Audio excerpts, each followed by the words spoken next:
Hey, keep continue reading because uh, in the afternoon the rain was heavy, so I have to stop reading because of many things, because of a lot of noise of the rain, the storm, the winds, and the noise of the water falling on my rooftop. So, and now at 9 a.m., I come back to continue reading this book because today I think is a very important day for many people. This is Christmas Eve. Christmas Eve. And choose the Christmas stories is I think is appropriate. That's right now. Makes sense. Yes, it makes sense. Okay, keep continue. The girl stopped at the office door. Do you know this place, Scoot? He asked. Know it, cried Scoot. Why was a clerk here?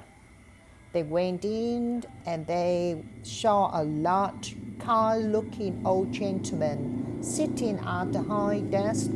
Scoot cried excitedly. God heavens, it's old Fezziwig. God bless him. It's Fezziwig alive again. Old Fezziwig put down his pen and looked at the clock, fastening his coat button off over his fat stomach. He started laughing as he called out in a rich, deep, happy voice. Ebenezer, Dick, 7 o'clock, no more work today. It's Christmas Eve, remember? The young Scot hurried in with another clerk. That's Dick Wilkins, and scoot quietly to the ghost. He always liked me. Oh dear, poor Dick. Together, the two young clerks put away all the pens and papers, and following Fezziwig's orders, cleared all the furniture away from the center of the room. In came a fiddler. In came Miss Fezziwig, fat and smiling. In came the 3 Fezziwig daughters, sweet and pretty. In came the 6 young men who were in love with them. In came the clerk with her young man, the milkman. In came the boy from next door with the girl from the house opposite. In they came some quiet, some noisily, but all happy because it was Christmas Eve.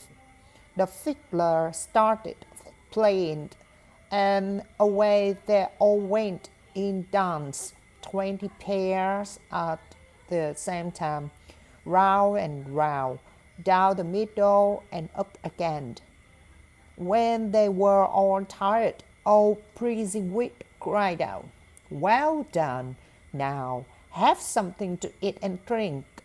There was a cake and hot milk and bread and cold meat and fruit, all kinds of drinks on a long table near the door.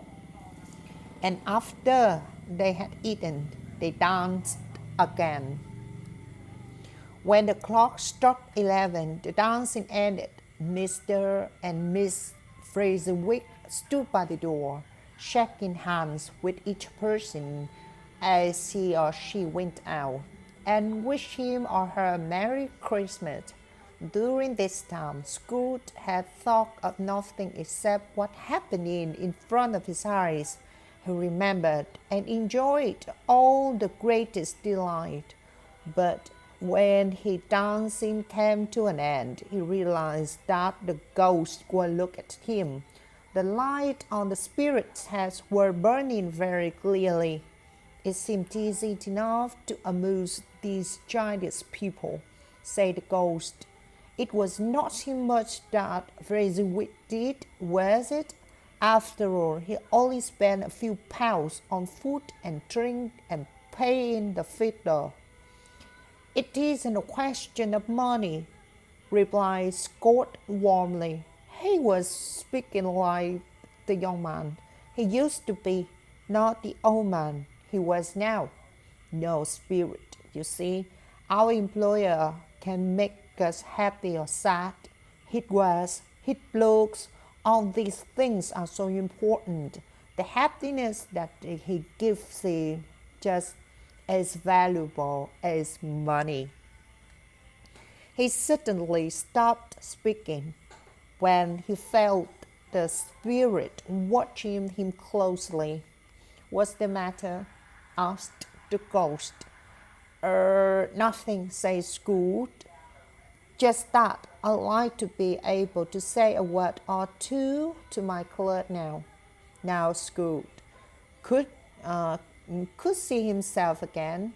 He was older now, and it was clear that he was beginning to show an unhealthy interest in money. His eyes were redless, and his mouth looked thin and mean. He was not alone, but was sitting beside a lovely young girl. The light that shone brightly from the ghost of Christmas past showed that she was crying. I know it doesn't matter very much to you, she said softly. You care about gold more than you care about me. Perhaps I shouldn't be sad. Money will give you the happiness that I wanted to give you. But I haven't changed towards you, have I? You have changed. We promised to marry a long time ago, when we were both poor and happy to be poor.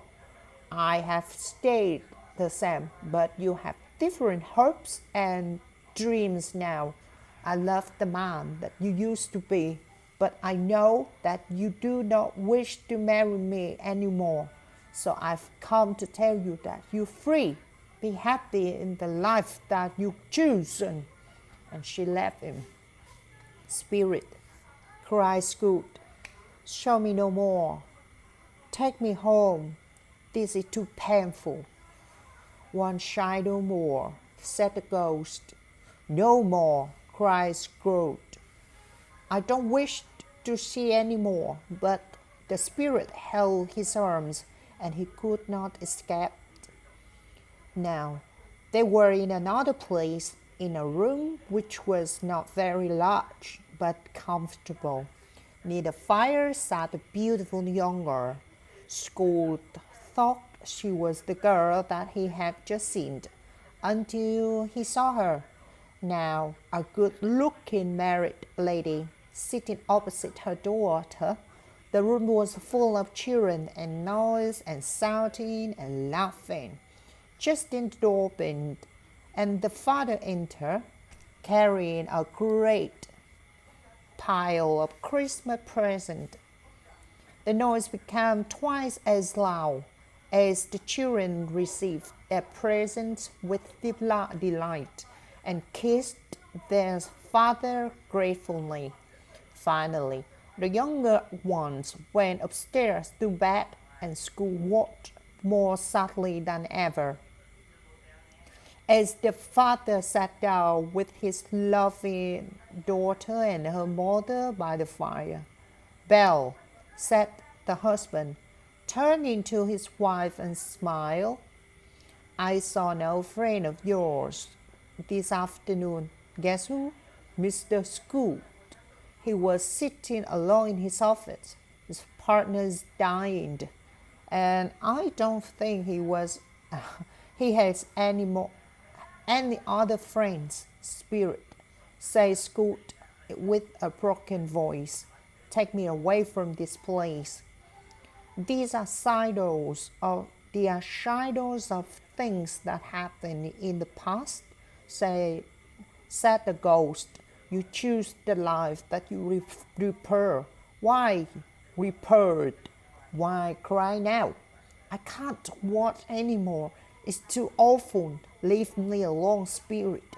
And Scoot, noticing that the ghostly light were burning high and bright, suddenly took the extinguisher and pushed it down hard on the spirit's head. But, but although it covered the ghost's head and body, Scoot could not hide the light, which continued to shine down strongly from underneath.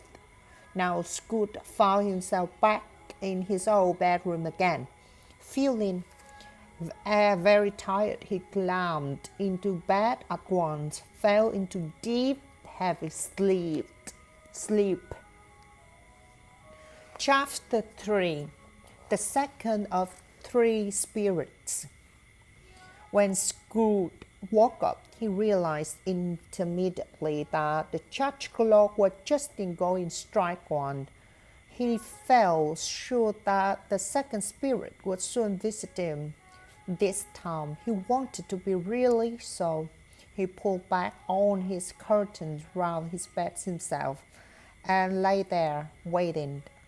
At 1 o'clock, instead of a spirit, a strong light shone down on Scoot's bed.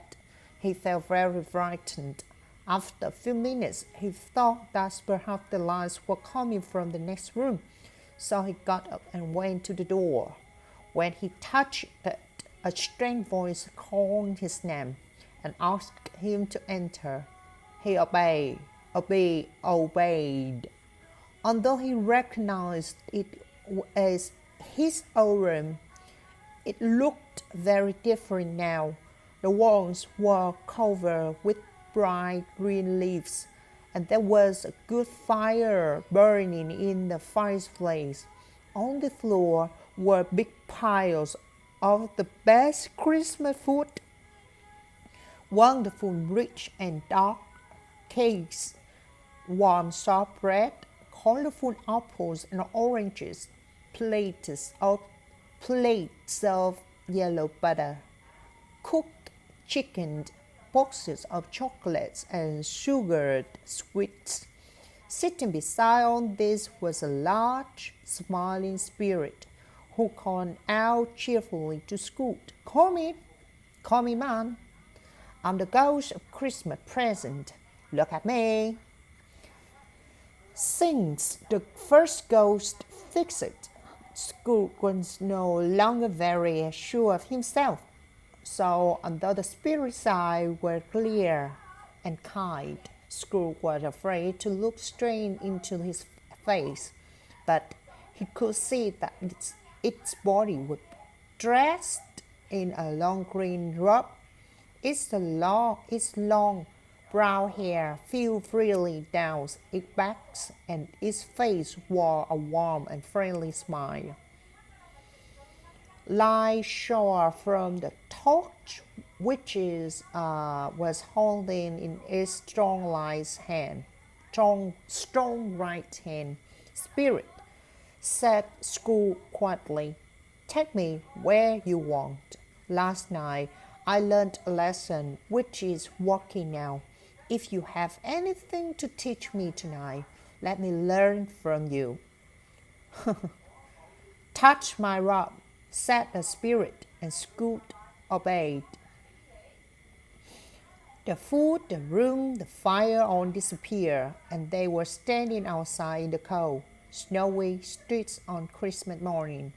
Although the sky was red and the streets were dirty, the people looked surprisingly cheerful as they hurried to baker shops with their Christmas dinners all ready for cooking. The spirit seemed especially interested in poor people. He stood with Scrooge in a baker's doorways and held his torch over dinners as they were carried past him. Sometimes when he saw people pushing each other or getting angry, he lifted his torch over his head, and intermittently they became kinder, or stop arguing because it's Christmas, they told each other. What does your torch do, Spirit? Asked Scott. It gives a special taste to people's dinners on this day, answered the Spirit. He had a touch. A Christmas present. A Christmas present. Why do you use it most on poor people? Said Scrooge. Because poor people need most, was the reply. They went on through London and came to the small house where Scrooge lived. Here the Spirit smiled and held his touch high over the door. Inside, Bob Cratchit's wife and second daughter, Belinda, in their everyday dresses, but looked clean and pretty, were putting plates on table for their Christmas dinner. Bob's son Peter was helping to cook the potatoes, and two smaller Cratchits, a boy and a girl, were running around excitedly. Just then the eldest daughter, Martha, arrived home from work. "Here's Martha, mother," cried the young Cratchits happily. "We're having a really big chicken for dinner, Martha. In fact, it was only a small chicken, but it seemed large to excite children." "My dear, how late you are," said Miss Cratchit, kissed her daughter several times. "We were so busy yesterday, mother," replied the girl. "That's why we didn't finish until this morning." "Well, never mind. Now that you're here, God bless you. Sit down by the fire, my dear." No. Father's coming," cried the two Cratchits. "Hide, Martha, hide." So Martha hid herself, and in came Bob in his thin coat and long white scarf, with his son Tiny Tim in his arms. Poor Tiny Tim! He had not walked since he was born, and although he could pull himself and his thin little legs along, with the help of a wooden crutch, he was not strong enough to travel far along. "Why, where's Martha?" cried Bob, looking around. Not coming," said Mr. Cratchit. "Not coming," repeated Bob, his cheerful smile disappearing. "Not coming on Christmas Day?" But Martha didn't like to worry her father for a minute, so she ran out behind the door and kissed him, while two young Cratchits showed Tiny Tim the chicken, now ready to eat. Scrooge and the Spirit watched as the family sat down to eat. It was a poor enough meal, but to them it seemed wonderful. They ate every bit of it. Oh my God, it made me cry. It made me cry. Emotional story about the Christmas time and about the family. It's the best chicken I ever tasted," said Bob, smiling round at his family, who, with their mouths full, all agreed. And then the most exciting moment of the day, Belinda put a clean plate in front of each person, and they all turned to look at Miss Cratchit as she came in front of the kitchen. Her face was hot from her morning's work, but she was smiling happily as she carried the Christmas bunting in its little circle of blue fire. "Oh, it was a wonderful pudding." They were all delighted with it. is your greatest success in all the years that we've been married, my dear, said Bob. Well, I did wonderful much fruit to put in it, said his wife. But yes, it's a good one. She laughed just like a young girl. Nobody said that was a very small pudding for a large family. Nobody even, nobody even thought it. No credit ever said or thought things like that. At last, when they had finished their meal, the children cleared the table and washed the plates. Then they all sat round the fire, eating apples and oranges. There were a large bowl of fruit and sugar and hot water and something a little stronger, but only 3 people could drink at the same time because the family only owed 2 glasses and a cup. But this did not worry the Cratchits at all. Now Bob lifted his glass and said, "Merry Christmas to us all, my dears. God bless you." The family repeated his wish, and Tiny Tim said, last of all, "God bless us, everyone." He sat very close to his father on a small chair. Bob held his son's little hands in his own. The boy had spirit, a special place in his father's heart. "Spirit," said Scott, with an interested that he never felt before. "Tell me if Tiny Tim will leave." In the future, I see an empty chair by the fire with a crutch beside it. If these shadows do not change, the child will die. "No, no, no," said Scrooge. "No, no, kind spirit. Say that he will leave. If his life does not change soon, he will die before next Christmas. What does that matter? There are too many people in the world, so it's a good thing if some of them died." Scrooge was ashamed and sad to hear his own words spoken by the spirit, but he lifted his head when he heard his name. "Mr. Scrooge," said Bob. "Let's ring to Mr. Scrooge, whose money has paid for this meal." "His money?"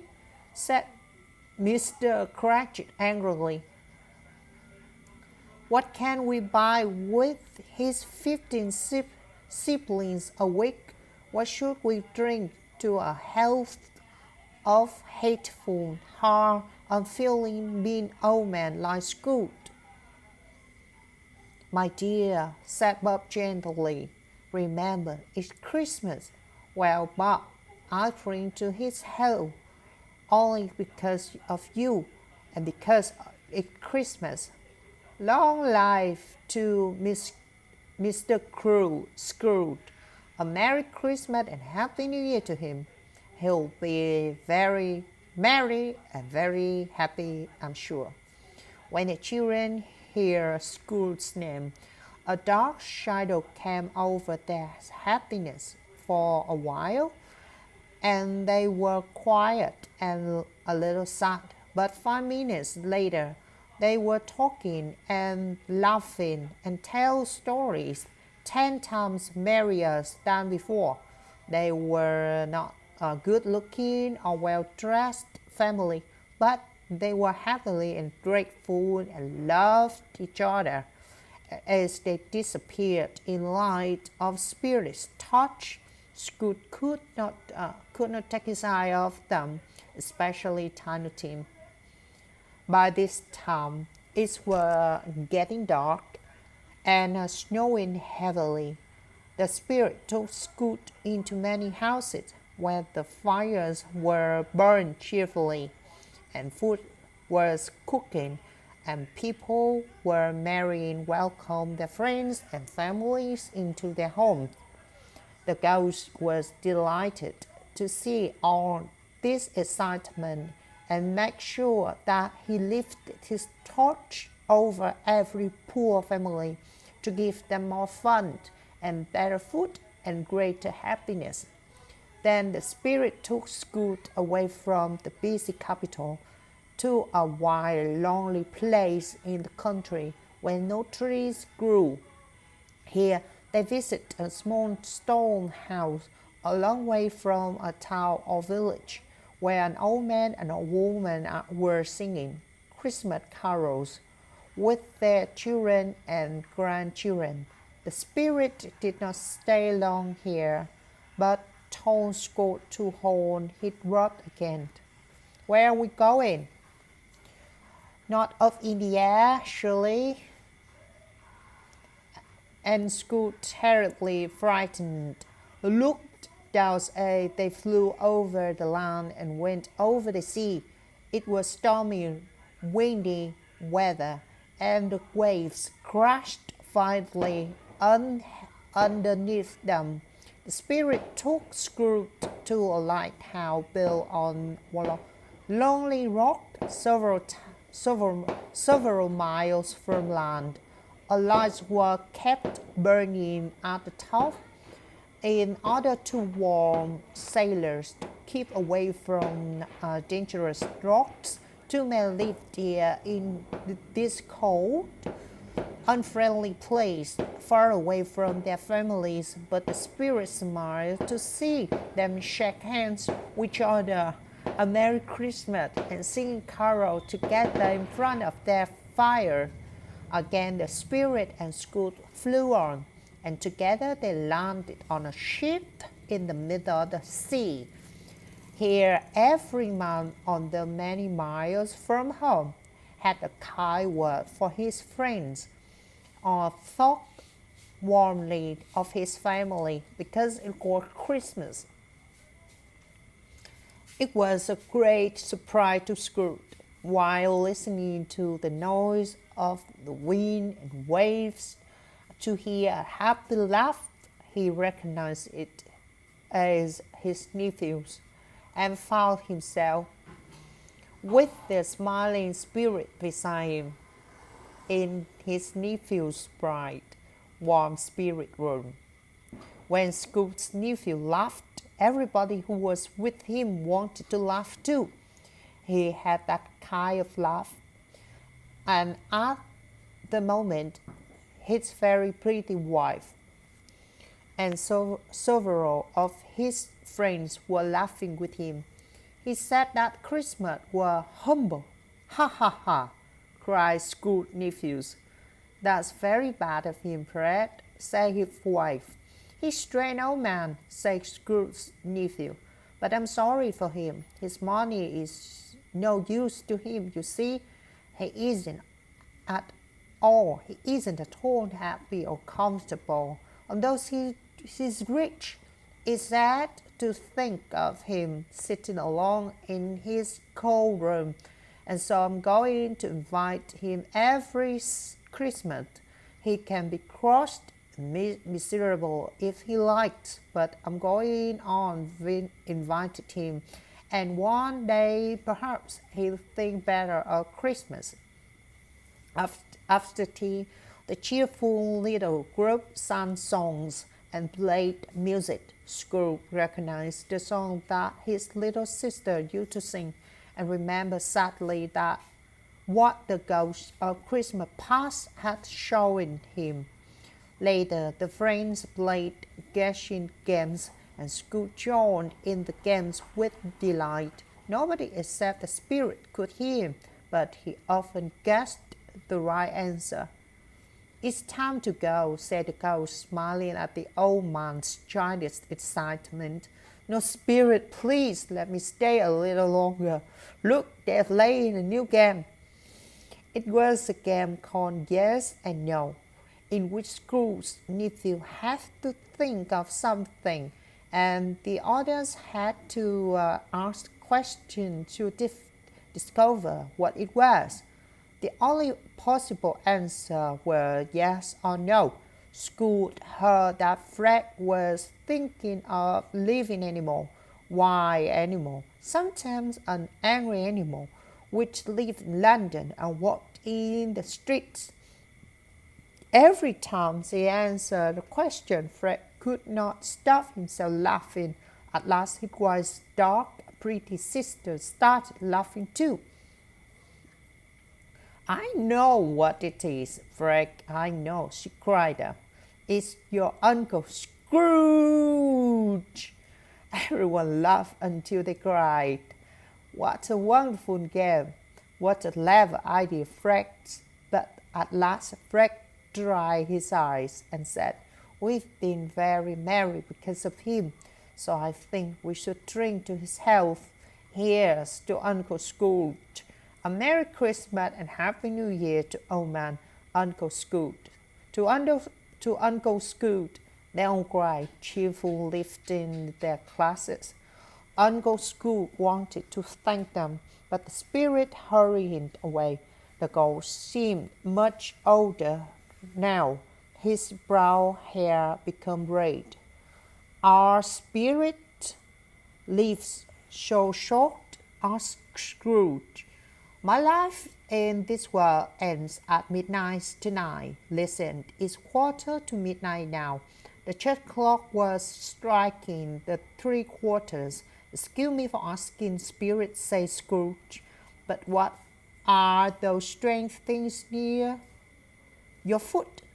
Oh, man, look here, said the spirit sadly, and brought out from under his robe 2 ghostly figures, a boy and a girl. They were thin and poorly dressed, with cold, mean eyes and dry and yellow skin, and their faces showed an only frightened and murderous hate. Scrooge had never seen anything so terrible or so sad. These miserable children are man's, said the spirit. The little boy is cramped. The little girl is neat. They will destroy man if nothing is done about them. Can't anyone help them? Cried Scrooge.